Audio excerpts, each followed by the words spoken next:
Hi Jeff, lovely session here. Very, very impressed actually with what you've worked on.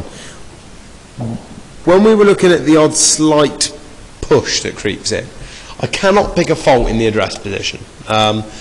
What we spoke about during the session here, you've got a good daylight in this area, okay? Make sure that stays there. As you focus on other things and as you really concentrate on other things, if you're not careful, the tendency is your feet to edge a bit closer to the ball in this direction. So just make sure you're giving yourself a bit of space. At times to you it feels like you're miles away from the ball. This last wedge of the session I said feel like you stood a bit further away. As you can see here, it looks great. It certainly doesn't look a long way away from the ball, but that's what you've just got to be careful with. Apart from that, as we said, setup, it really does look good, as does backswing. So position to here. If we start with an early swing of the session, this one, if we look, you're taking the club back on an incredibly good line. That ongoing thing still applies. What we spoke about last session of really trying to press the club back down here. If you're not careful, the hands come slightly forwards.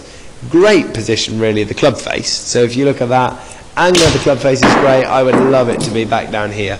I don't like to see the club get too far in front of you. Otherwise this will cause potential cutting across the line. Pulls might creep in. Potentially a big slice with the driver.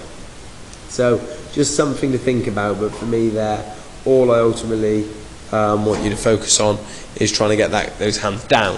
Why does the block shot then creep in? Nothing to do with where the club is on the way down, it's just to do what the body does.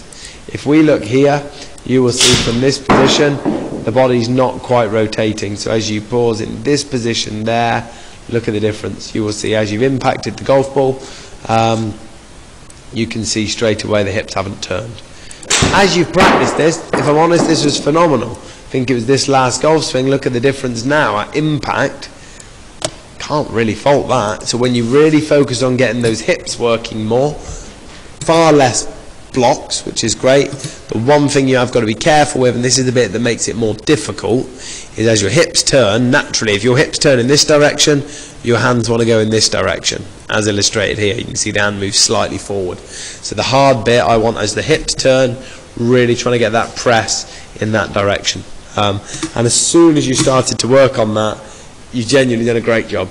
Second half of the session, you've really worked well at it, but it's just controlling that feeling. As I said, I didn't expect to see that much improvement. If we pause those two next to each other and get rid of my scribbles, I didn't expect to see that much of a difference between lower body movement. That's impressive, but as we said, I want to see at the same time that press down here, not out this way. Great work, Jeff. Just stay on top of it, keep practicing, keep me posted with progress, and we'll catch up soon.